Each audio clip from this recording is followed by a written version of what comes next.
We're back in our furthest point into the city that we go. Ken, hi, welcome to the show. My co-host, as always, from Hopvine Brewing. How you doing, Phil? Glad to be here. You're supposed to go hasta la vista or something. Isn't that your signature? What the heck is it today? I don't know. See, it's early in the week, and we've come to a brewery. Buenos dias. Buenos dias. Oh, should we do that again then? No. Hey, Ken, how are you? Hey, Phil. Buenos dias. Buenos dias here. We're very multi-lingual here on this show. I thought you were talking about the beer. You said multi, and I thought it was malty. Malty, there we go, right. Well, sounds like. And the deep, dulcet tones, who I think I'm going to get as my voiceover guy now for all our promos, is, I'm very happy to say, is Chris Valleau, who I think I had a lot of trouble getting your name right. Did I get it right? You were pretty close. I think you probably did, but your British accent might have confused me. Okay, so tell us what it is, Chris. Valleau. Valleau, okay. However, in your defense, there's not even a complete agreement in my own family of how to pronounce it. So we get some Valleaus and some Vallows, but as long as it's the EAU, it's you're good. Okay, there we go. And of course, we are at Exit Strategy Brewing in River Forest. Damn, I did that the last time. You do it every damn Every time. I get River Forest and Forest Park mixed up. We're in Forest Park. Although, again, in your defense, the other side of the street is River Forest. Oh, is it? Oh. And fun fact, both sides of the street here have even numbers. So there is, our address is 7700. There is a 7700 River Forest just across the street, which is where they tried to deliver our fermenters, which is a dental office. Wow. So many years ago. Many years ago. We had to flag down a Chinese container and say, no, round the corner. Around the corner. There you go. For those of you who don't know, Exit Strategy is on Madison Street, 7700 Madison Street. It's the furthest into the city that we come because we focus our places on, Ken's phone went off and it threw me there. We focus our podcasts on the suburbs and beyond, downstate Illinois. But we wanted to come here because it was 2016 that we were last talking to you in a podcast version. And then last year, Katherine Valleau, sorry, anyway, Katherine, forget it. Katherine was very kind to come on early in the pandemic to tell us how things were going. And we thought, we're nearly out of this right now. I mean, most of us have been vaccinated, certainly in the brewing industry anyway. Let's get back out to a brewery, find out what the effect of the pandemic has been on someone like you who has a reasonable sized restaurant, tap room. I don't know how big your brewery is. I can't remember. It's 5-barrel. 5-barrel. Yeah. There we go. So, you're right there in what I would call not the big guys like a Noon Whistle or Riverlands or something like that, but you're solid because I've always liked your dick. I mean, I've always liked your judgmental dick, which is an IPA that is absolutely fantastic, and I do that joke every time. You've been waiting to drop that all day. I know. Anyway, I have to tell you, Phil, personally, when the pandemic shutdown happened, this was the last bar. Their bar was the last bar I sat at for months because everybody was shut down. And then everybody was afraid to go anywhere when we were trickling open again. But it's nice to be back. And, we're all able to sit here without masks. It's nice to see you back. So turn around so I can see you back. There we go. Great. I just hello. dropped my wife. He dropped his phone. But, of course, it wouldn't be the Brit and Yankee. And we are doing a short video here. Hi, guys. Look to my hand in there. Say hi to the card man. I'm over there. We wanted to come back and try your beers and see if you've got anything different, how your business model has changed through these times of trouble. And, of course, it wouldn't be the Brit and Yankee if we didn't sample the beer. So what I have here is your English special bitter, which apparently there's a story behind that. While we sample, tell us what that is. The story behind that? Well, the story behind it is it needs to be changed on the chalkboard to being Estrich special bitter, but it'll get there eventually. So that was actually, this was a one-off. We planned to do this just a one-time thing for the branding agency that did all of our work for us, who adopted us as a pro bono client, and were a collection of the most amazing people on the planet. They had their summer outing here or whatnot, and they decided on a beer style, and they decided on the name. And being a branding agency, it was nobody reads the copy. That's the name. That's the name of the beer. So we originally just were intending on doing it as a one-time thing, but it quickly became part of our core portfolio, which is it's a nice addition. I mean, it's somewhere in between the darker English styles, and it doesn't really have the hoppiness or bitterness of the IPA family. So it's just in a nice malty, maybe a slightly more bitter version of a copper colored ale. Great dry finish. Yeah, very good. Leaves you wanting more. I would love to have you do this on a cask. Oh, yeah. Yeah, I agree with that. This would be absolutely awesome. What do you reckon, For sure. Ken? You're Mr. Firkin. Yeah, this is exactly what you want in a firkin. Yeah. For sure. It's delicious. It's a really good beer. A traditional English style for you. Yeah. So let's go back to February of 2016, when things were just about getting a bit iffy. In March, I headed out to the UK. They said, "Okay, 2019.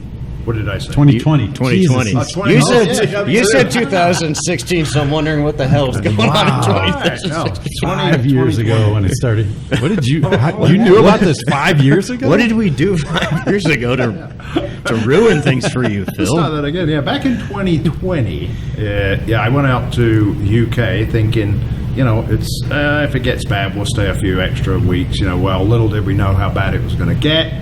State Department said you better get home, otherwise you won't get home. We got home, and then the proverbial dung hit the fan, right? So, you guys, what was the first problems that you had to face when they declared things were you can't have people in here? They closed you down. I think we took a minute to try and digest what do we do now, because nobody knew if it was going to be. Originally, remember when they originally shut us down, it was for 2 weeks. 2 weeks. Right. So we'll see what happens in 2 weeks. I'm like, that's okay. It's not going to be 2 weeks. It's going to be much longer. So we had to kind of evaluate where we were at with staff, with what we had on hand. So one of the things we did was we knew we were going to be losing, at least temporarily, a lot of our staff. We also had a lot of just food on hand. So we told everybody to, guys, we don't know how long this is going to go on. We know we're down for the next couple of weeks. Come into the shop, take whatever you want from the stores that of anything that's going to go bad, things that whatever you may need, and then shortly after that we just started focusing on how do we make any type of sales, and then it just became more of a obviously carry out beer model, and that was. It's funny because some of this stuff seems 5 minutes ago. Some of it seems like 10 years ago when we were doing this, just a year ago. Right. So, and then we started going to just not getting rid of, but starting to sell all of our packaged goods, selling our growlers. Just people coming in and getting beer when we were able to reopen, just to do that. And I think a lot of places experience this just an overwhelming amount of community support. I know we did. We were overwhelmed by how generous people were. In terms of just coming in to buy products, tipping the staff, doing what they could to help out, because everybody realized we were going to get hit pretty hard. And that generosity got to the point, I know when we did a Zoom call, I think it was April or May, we did a Zoom call with you. With Katherine was on that one. Catherine was on that, yeah. And at that point, you had basically run out of growlers. And you couldn't get any more, which I think cans were the big issue for some people. Well, and I think what happened was that the onset of the pandemic created otherwise non-existent supply chain issues. So when you have everybody switching to an off-premise model all of a sudden, including, I think bars were even ordering growlers because they have all their draft beer they need to get rid of now. So all of a sudden it was, you can't get amber glass. Okay, that's a new one. So we ran into a time period where you could barely find not even printed glass, just blank glass, and then you would get the stickers to label them and put everything on there. So I think that's one of the one of the great things I think, especially about the Illinois craft beer industry, is just that everybody's very good at adapting and doing what they need to do to move forward. And I think I know everybody did as best they could. I know we did, and it's just a matter of, when you're faced with that situation, it's like, well, what do we need to do? Like, how do we navigate it? And I hate it's the most overused term now, but like, everybody pivot. So change the business model. Well, let's pivot. So, and that's what, and I think that's what we did. And for us, it was growlers, and then it was, well, let's start canning more. But there was definitely a period where we were barely producing anything. At one point, I think all of our fermenters and all of our brights were empty. Right. It was like, well, why are we going to make beer right now? Like, we're going to have enough. We've got enough that we need to sell, not produce more. And then we slowly started making more as we figured out what we wanted to do. And I know, where are we now? 15 months later, kind of almost. You're back to brewing how many days a week? We're brewing a lot right now, probably 2-3 days a week, depending on what we have room for. Our problem right now is more one of, I wish I had one more fermenter so I wasn't stuck waiting for tanks to clear. I mean, that's been more of the issue. Because we're trying to do a canning run every month, so that's 2 beers. We're trying to keep 16 taps, 12 core and 4 variants, or lab beers going. So that's enough to keep going. And now as we're getting into summer and places are starting to open back up, and we're seeing a big increase in demand for on-premise things, right. We're trying to get ahead of that and get things rebrewed, so we're not running that. So it's pretty tight, which is kind of a weird spot to be in, considering how we were for the last year. I know it's hills and valleys. And Ken, you've started brewing again, right, this week? Yeah. You had plenty of beer from what I understood, but you had to keep it fresh. Well, I got furloughed last year, and we shut down completely for a long time, and then we started back up, and I brewed a couple of large batches, but I kept brewing on our pilot system, and I think it was in November, December, I brewed several large batches, and then I stopped. Right. Our boiler went down, and I didn't fix it right away because I was just brewing on the small system.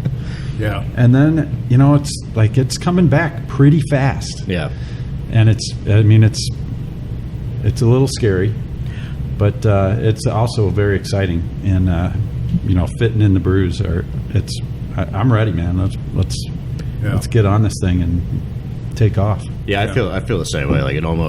It ramped up so fast, right? I almost caught off guard by it. But oh, wait a minute. I was brewing once a week maybe, and now darn, when am I going to fit in these turns? You always did growlers. Yeah, we still do. You still do it? You haven't gone to the growler cans? So that's that. So we currently do growlers and howlers. So the 32 ounce, I think Boston rounds or whatever. So we're doing those, but we are looking at getting a growler machine I think that's makes sense. It's the next evolution. So we'll probably keep the growlers. Yeah. Phase out the howlers.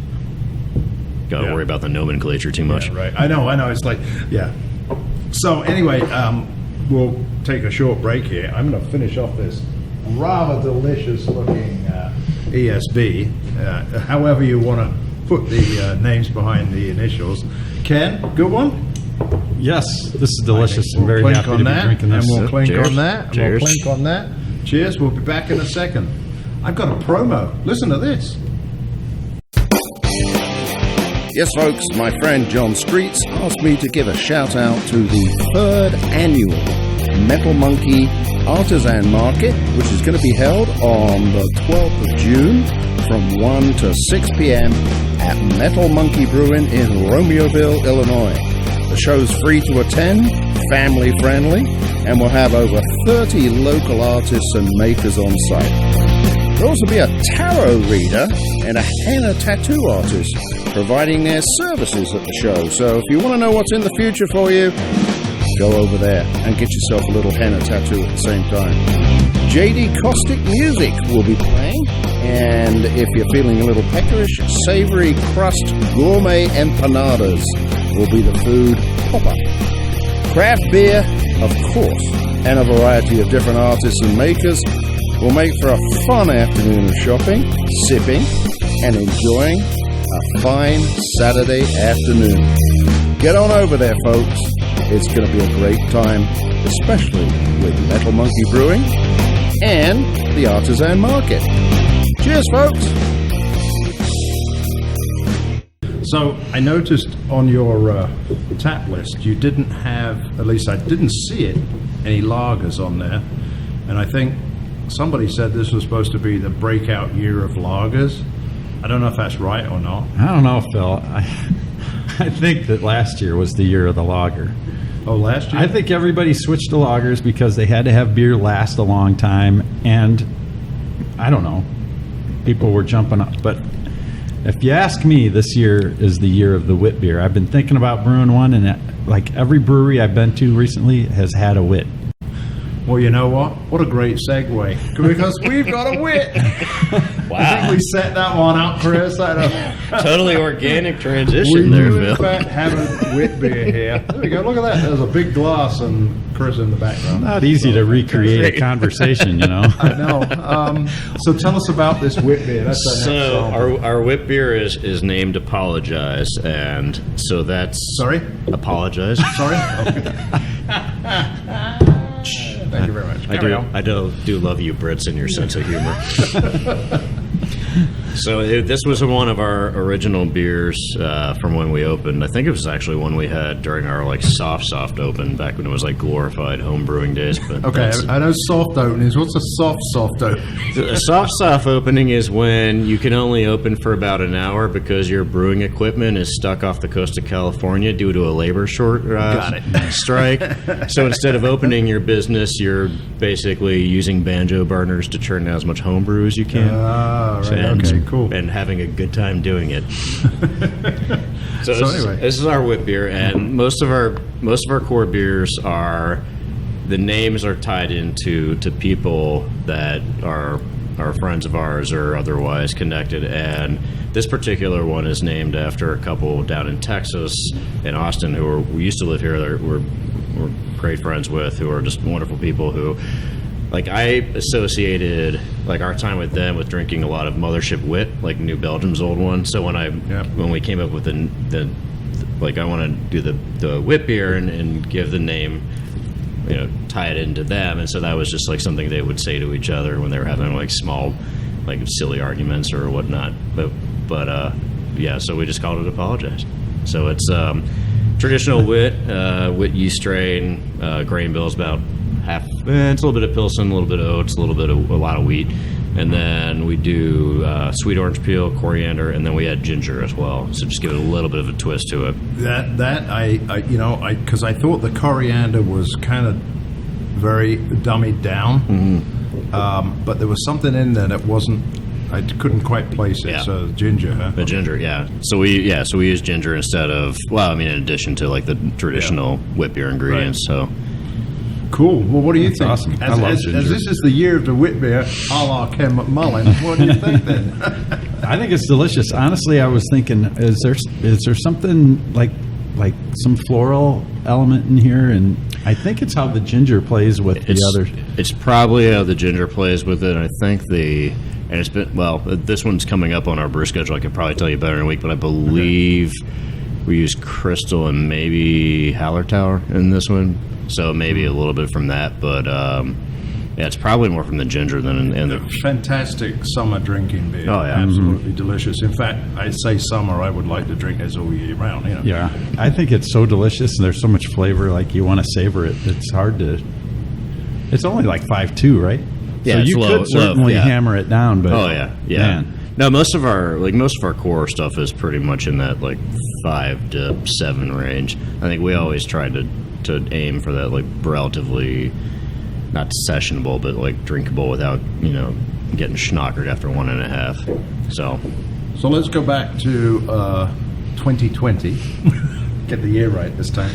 And the low point for you, because I know I saw some posts on Facebook from Katherine that she was getting pretty despondent, and I think most of the breweries were getting despondent. People getting really ticked off with the way that things were going, whether it was good, bad, right or wrong. That's what happened. What was your real low spot here? That's a good question and a tough question. I don't know if there was a I think maybe the first low spot was when it looked like we were not going to get any type of assistance, like after that first round of the PPP funding ran out. Yeah. That was frustrating, I think, more than anything. Did you get blocked out on that, or did you get? Yeah, same. I mean, until they replenished it, and then did you have a big bank you were with? Yep, same. Yep. If you'd have done like PayPal, you would have gone through pretty quick. Yeah. So, crazy. In other words, the big banks were giving it to the big companies. I have my own theory on what exactly happened, but I'll keep that. Oh, okay. Well, there's a lot of large. There were a lot of large chain businesses that took PPP that was intended for small businesses like this. Yeah, right. And then I think a lot of them ended up giving that back. They did, yeah. Or some actually just, some report I was listening to, so like some of them actually just took it knowing they had no intention of using it for what it was supposed to be used for. But it's like, hey, free money, basically. It's like a super low interest. We could use the cash, so we'll just do that. Right. But that aside, I think I would look at it more as a long, slow grind than with some peaks and valleys, as opposed to like any sharp cliffs. I think it was just day after. It became very much like day after day. What do we have to do with today? Like, what do we need to do to get through? Like, what's coming up? Like, where are we at? And just like constant monitoring of our situation and just the public health really, and figuring out like, well, what are we going to be able to do? What changes do we make? How do we generate some form of revenue? And I think that I think the cumulative effect of just the slow grind more than the peaks and valleys was kind of how at least I personally experienced it, and still am. I mean, so we're not done with this. Right. It's just been a war of attrition, really. I mean, so I think it was frustrating when we were in that period in between the first level, like the first round of funding, and then all the like screwing around for 6 months about a second relief package, and then that coming through was helpful, and now we're dealing with like the RRF and waiting to see what happens with that. And so there's always something else going on. I mean, there's always pieces to it that you're just trying to get through. And I think I've tried to just kind of compartmentalize it and just deal with it as, what do I have to deal with today?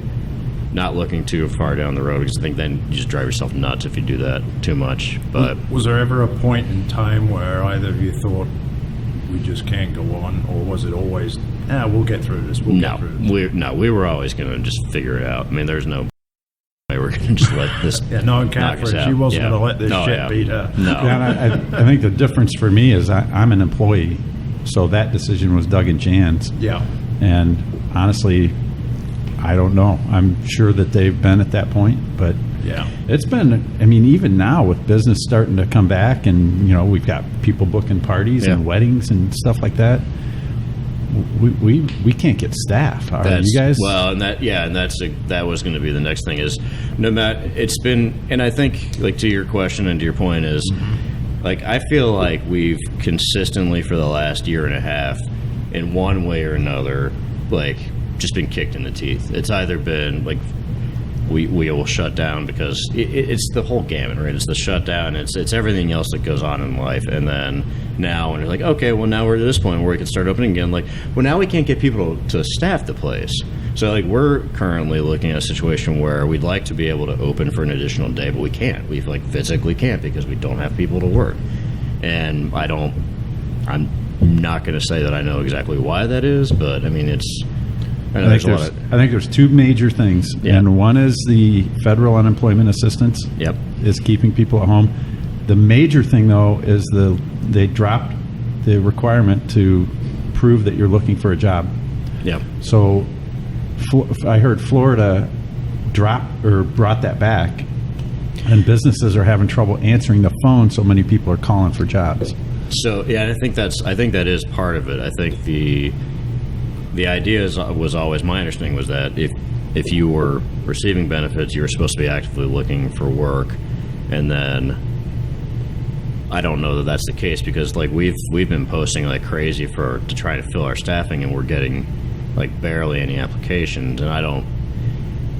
So but that ultimately then leads to the larger philosophical question, right? Of like, well, if somebody is better off on unemployment versus what we would pay them as a wage, like, or do we have some self-evaluation to do as employers?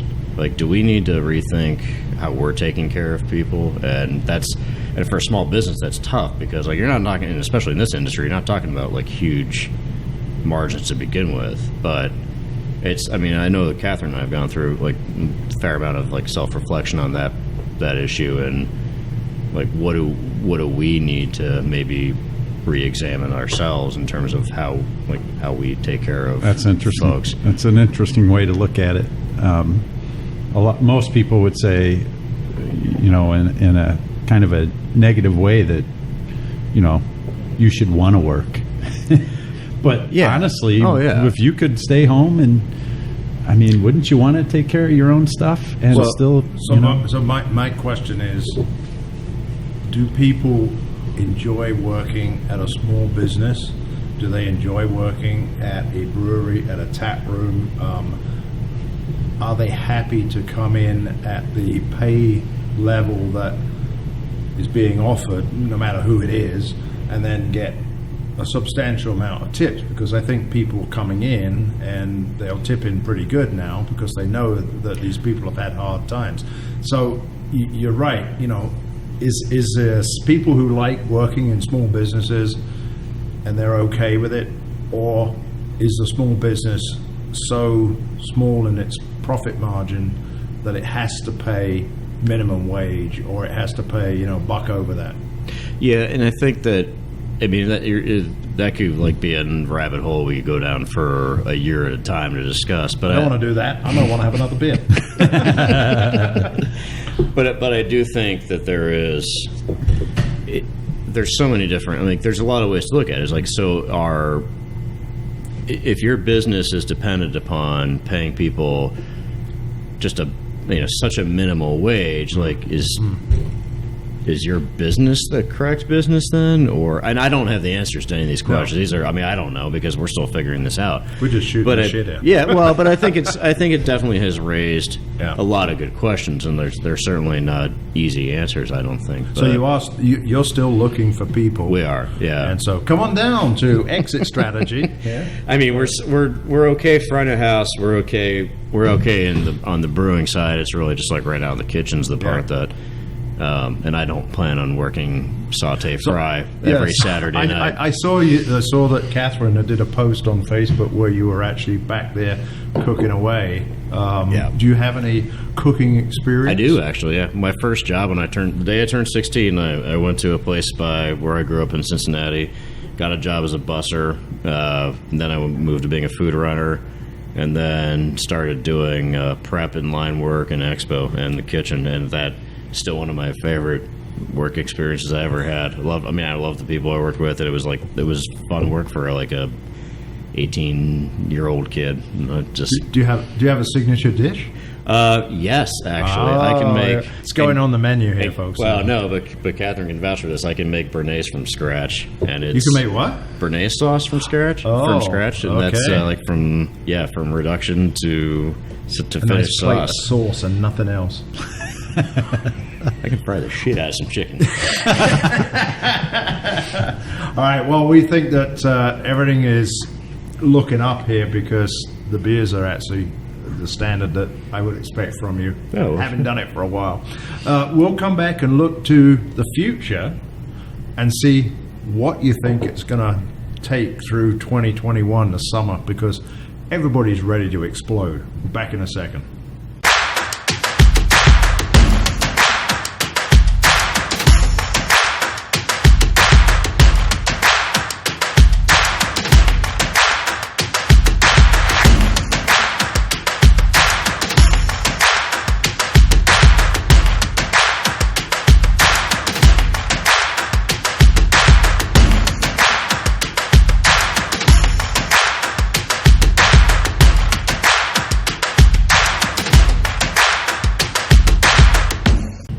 All right, our last segment brings us a beer that has a lot of purple to it. Deep purple. There we go. Good band. There we go. Get the ESBC in there. Beautiful. This beer is a sour. And Chris, you don't often do sours, do you? Or have you been doing sours? We did. When we opened, we did not do sours for years. And then after a trip to Tennessee, I kind of found some sours down there. I'm like, oh, I can actually get on board with this. And so we started doing them probably 3 years ago or whatnot. Our first one was a collaboration with Flapjack over in Berwyn. It was a cherry vanilla, and then we've just kind of evolved our portfolio now. So we'll do them. We'd normally have at least one on. So this is our most recent one. It's actually a rebrew of one we did a couple of years ago called High Violet. Which is called High Violet? It's called High Violet. Yeah, also High Violet. There we go. Also known as Junebug's Revenge, which is a couple of years ago we did like a Blackberry Blonde that was, and Katherine's maiden name is June, so it was tied into that. But so this one's actually, the High Violet part comes from an album named by The National, which is one of our favorite bands. So they had... Oh, they're a band? Okay. I didn't know that. Did you know that? The National? You've never heard of The National? No, but that's okay. I'll find it. We'll play it. They're fantastic. What's their era? Depressing indie rock. But my wheelhouse. But what time frame? Oh, now. They're still now. But yeah. They're still now? They're still playing now. Okay. Yeah. I remember. You Yeah. like that depressing indie rock, don't you? Yeah. Well, and then I think indie two of them rock. are from Cincinnati, which is my hometown. So, Okay. But anyway. When you went to Nashville, was that for CBC? No, I was down there for my other job a couple times. So where were the sours? In Southern Grist. Southern Grist, dude. I'm telling you, I went to CBC and had their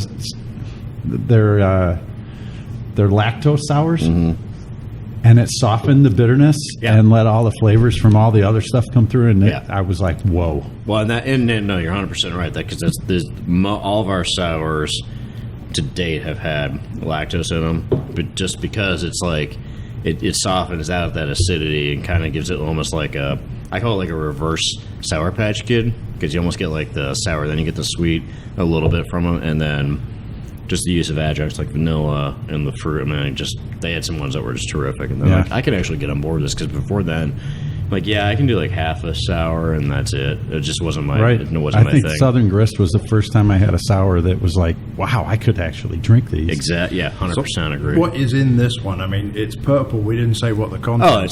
It's blackberry vanilla. Why did you choose blackberry as opposed to raspberry, which has a nice strong flavor, or blueberry, which has no flavor but looks blue? Because I'd already made a raspberry and blueberry beer. Okay. So you want to do something different, yeah. No, we did a raspberry vanilla, almost like creamsicle style beer a couple of years beforehand, called Otherberry, and then we did after this one we had done a blueberry vanilla Meyer lemon one, and then so this one was one we did a couple of years ago that we just really liked, so we redid this earlier in the year. So it's just and since the weather has gotten warmer, we've seen it just like it's been flying out here. This is definitely a summer beer, right? Yeah, totally. Yeah, sours are weird. It's kind of like we like making them year round, but it seems like in winter they don't move as fast, which is just I guess that makes sense. But no, I think it makes perfect sense, because I don't think people enjoy drinking lagers and things like that. You eat all this hearty food, and it makes sense that you drink Imperial hearty stouts. beers. Which brings us, talking of stouts, now you've looked into the future. You have, started canning, and I think that was something you introduced during last year, right? Well, we had done canning periodically. Well, I mean, I think last 3 years we'd canned sporadically. We didn't really have a that was not a major part of our operation. It was kind of like, hey, let's do this like one-off or whatnot. But it became, especially during the pandemic, like that became we need to shift to being more of an off-premise model. So let's get beer in cans. Like, let's start scheduling regular canning runs. Let's make stuff specifically for canning. And the nice thing is that it's allowed us to actually have more offerings than just our 16 taps at the same time, because we'll sell them here and to go. And that's just been something that's slowly grown since we've been doing this for the last, I guess, year now. So, and in front of me are a couple of samples of it. I see we have champs who drink Champs. Oh, champs who drink. No, champs who drink champs drink champs. Okay. That is our 6-year anniversary ale, which is a Kir Royale, like champagne inspired beer. So it is kind of sourish in its nature because it's blackcurrant. It's like a Pilsner base, and then blackcurrant, lemon peel, and then Nelson Sauvin hops, which add kind of that wine character to it. So it's a really kind of cool combination where it almost has, like, it's got a real grapey aroma, and then it's got some tartness from the currant and lemon, and then so that was our anniversary beer that we released back in April, because that was.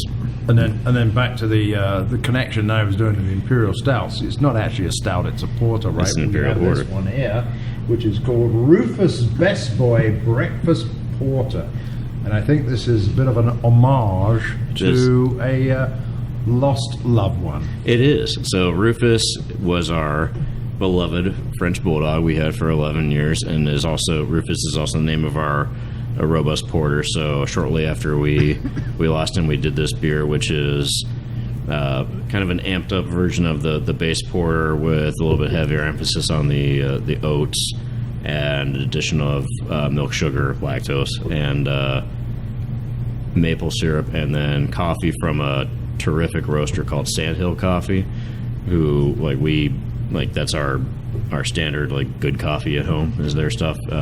Great guys. And then so we just incorporated that into the beer, and then just that we did that a couple months ago as an homage to the boy. I mean, I think, like, these guys are like, most of your beer is probably sold here, right?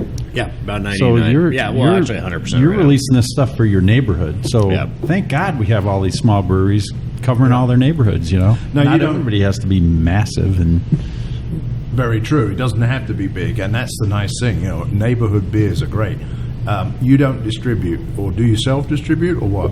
So, as a brew pub, we are not legally allowed to self-distribute, which is nonsense, which is another topic of conversation. There is currently legislation pending that should help us with that, where we would be allowed to sell, within a certain amount distance from our shop. When we originally opened, we were a Class 1 brewer, so we were self-distributing.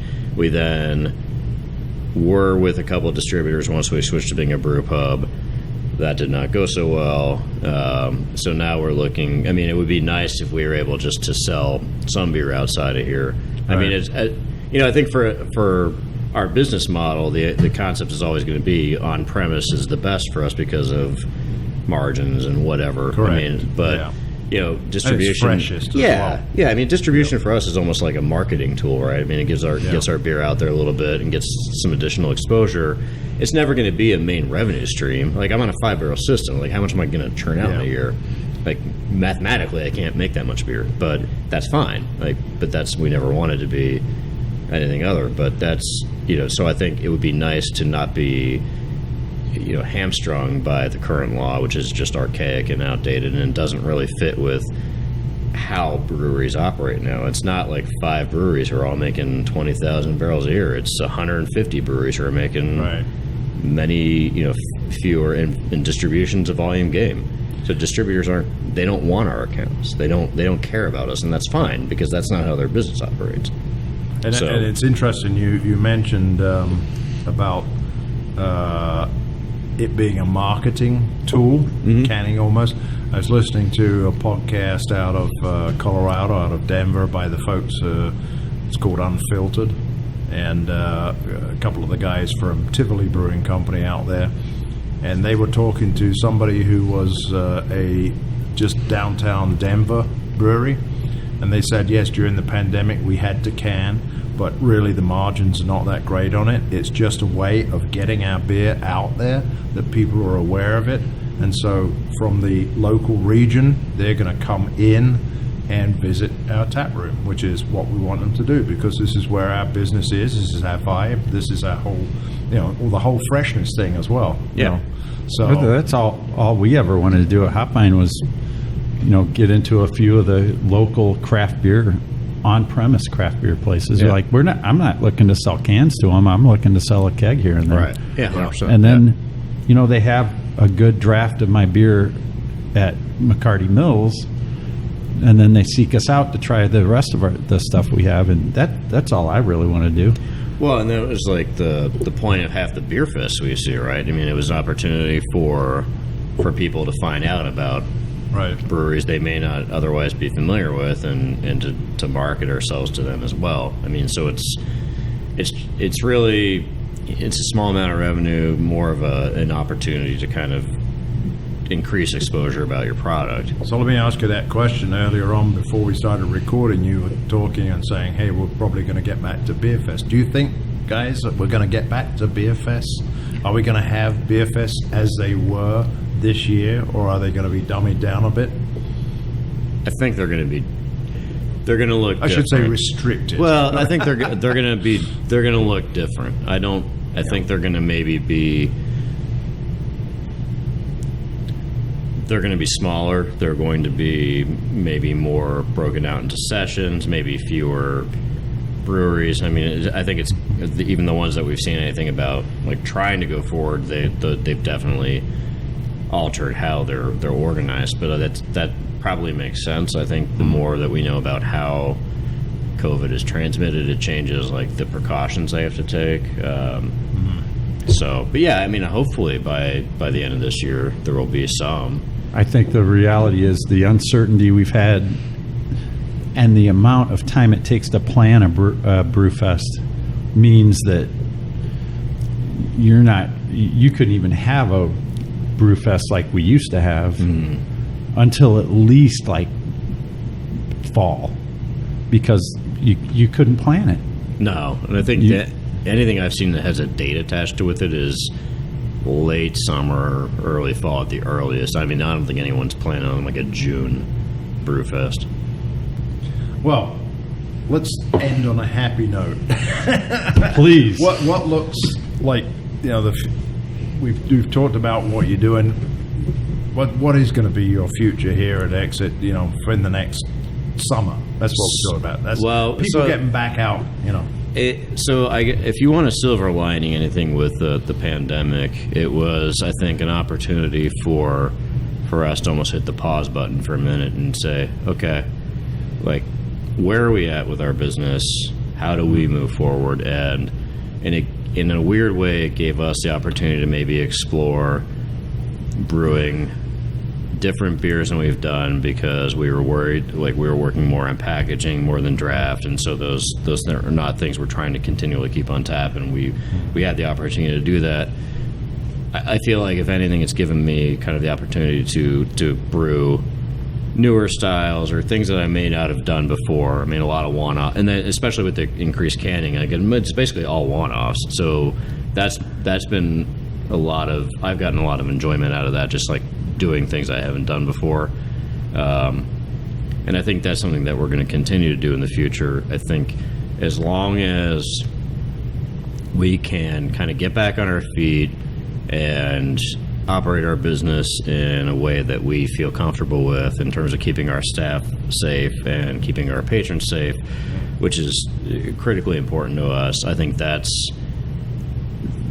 we're on the right path, and I think we'll get back to normal. I think getting to normal is going to be challenging because we're now so used to this world we live in, where things that seemed, you wouldn't give a second thought about a year and a half ago, now you're like, whoa, wait a minute, I can't be within 5 feet of that person without a mask on. I don't know where they've been. And so I think getting back to normal is going to be almost a little bit challenging that way, but I'm at least somewhat optimistic of where we're at this point. It feels like we've made progress.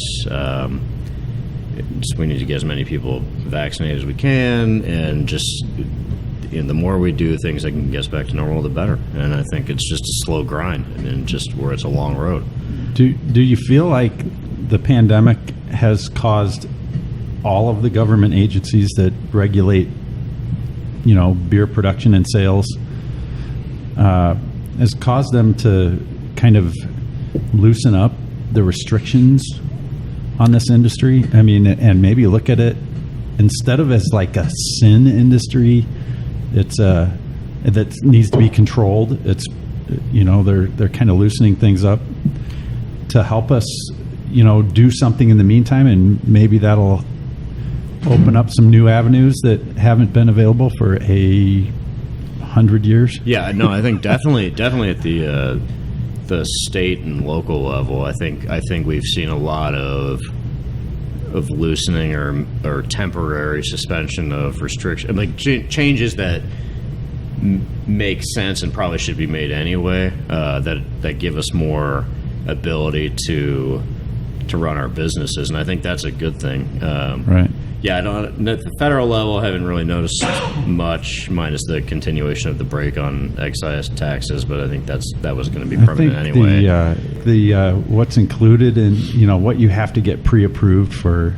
Labeling everything, ingredients, and like formula approval. Yeah. Yeah, I think they've definitely lessened the restrictions, but it's also I don't really think there's anyone working there to enforce them.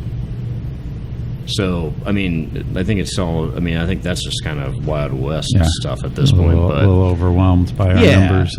But I mean, I do feel like the changes in terms of what we're allowed to sell, who we're allowed to sell to, how we're allowed to sell, those things should be changed, and maybe this is maybe that's catching up to the reality of the world maybe a little faster. I don't know, because in a brew post, in our setting, we haven't really we haven't worried too much about those things because we sell on premise, and that's pretty much it.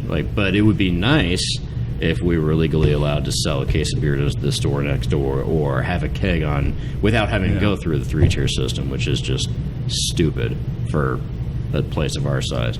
What's the point? Well, we're kind of running out of time here, so I'm going to say here's to all the future plans that you guys have hopefully going to be putting in place, because we're going to be the benefactor of this, the consumer. So I'm going to raise this and say, cheers. Cheers. Cheers. Here's to the future. Let's hope things are going to be rosy in the rest of 2021 and into 2022. Here, here. Cheers to that. Thanks a lot. It's good night from me. And good night from him. Cheers. Good night, Chris. Good night, Phil. Good night. Good night, Ken. Good night, Chris. Vallow. You said it right. No, Vallow. It's like Gallo, but with a V. Vallow.